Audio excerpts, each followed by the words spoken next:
দেশবাসী, সবাইকে বিপ্লবী সালাম। বিপ্লব দীর্ঘজীবী হয়েছে, আমরা বিপ্লবে সফল হয়েছি। বাংলাদেশ থেকে ফ্যাসিবাদকে উচ্ছেদ করেছে। প্রিয় দেশবাসী, গত 15 বছর ধরে লক্ষ লক্ষ মানুষ তীব্র নিপীড়ন নির্যাতন ভোগ করে এই ফ্যাসিস্ট দানবকে নিজের শক্তিতে বাংলাদেশ থেকে বিতাড়িত করেছে। বাংলাদেশের এই বিজয় সারা দুনিয়ার জন্য একটি উদাহরণ হয়ে থাকবে। 1971-এ একটি বিজয় এসেছিল, আমাদেরকে বলা হয় এই বিজয় আমরা পেয়েছিলাম ভারতের অনুগ্রহে। 2024-এর বিজয় কোন বিদেশি শক্তির অনুগ্রহে নয়।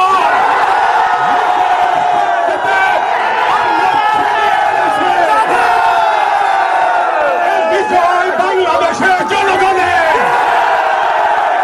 বিজয় বাংলাদেশের ভবিষ্যতে, বিজয় বাংলাদেশের তারুণ্যে, বিজয় বাংলাদেশের অবিনাশী শক্তি। আজ এই বিজয়ের মুহূর্তে সবাইকে বলে দিতে চাই, পৃথিবীকে বলে দিতে চাই, এই লড়াইয়ে আমাদের পাশে কেউ দাঁড়ায় না, কোন পরাশক্তি দাঁড়ায় নাই, কোন পশ্চিমা শক্তি দাঁড়ায় নাই। আমরাই আমাদের লড়াইকে ছিনিয়ে নিয়েছি। সবাইকে বলে দিয়ে বলতে চাই, বাংলার মাটির দুর্জয় ঘাটে কোন দুর্বৃত্ত ভবিষ্যতে এই বাংলাদেশের বুকে আর চেপে বসতে পারবে না। ভারতের সরকারকে আমি বলে দিতে চাই, আপনারা হাসিনা সরকারকে আপনাদের রাজনৈতিক এবং কূটনৈতিক সমর্থন দিয়ে টিকিয়ে রেখেছিলেন। বাংলাদেশের জনগণ এটা ভুলবে না।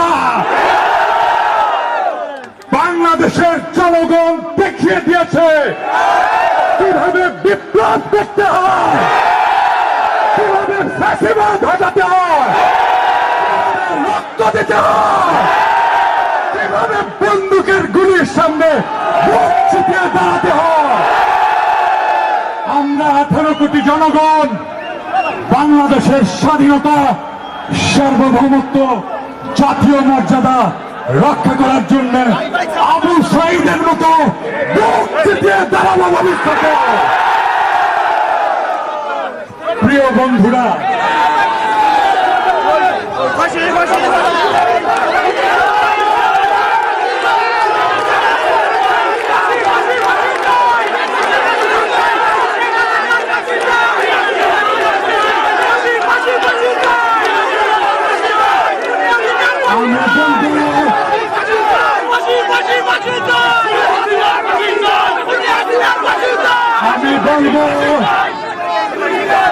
আমি বলবো আমরা বিজয়ের দ্বার প্রান্তে, আমাদের বিজয় এখনো সম্পন্ন হয় নাই। শহীদের রক্ত শুকায় না। শহীদের রক্তের বিরুদ্ধে কোন বেঈমানি বাংলাদেশ সহ্য করবে না। শেখ হাসিনা খুনিকে কোন রাষ্ট্র রাজনৈতিক আশ্রয় দিতে পারবে না। কথা ফাইনাল।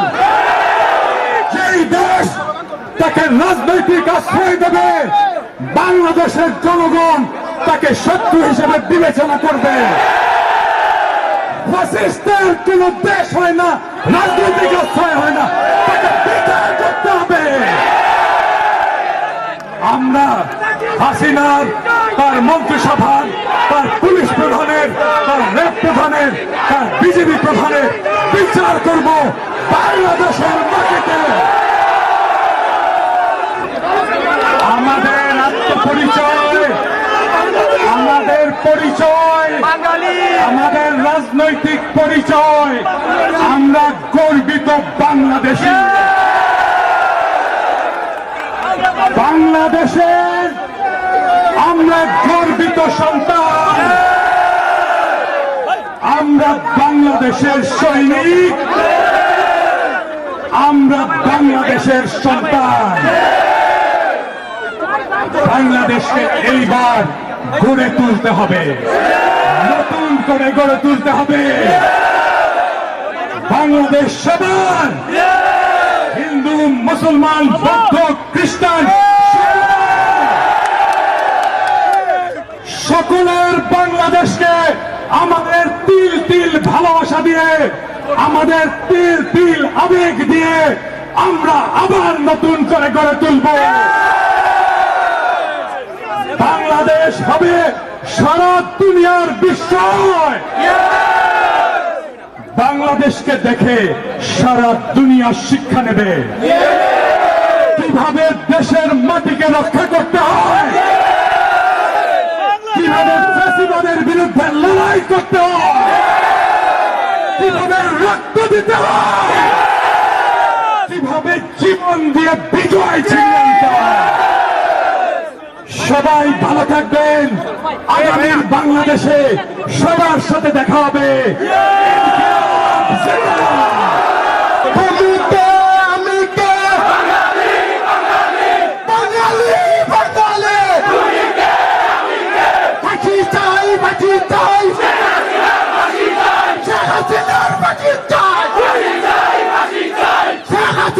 বাঁচি চাই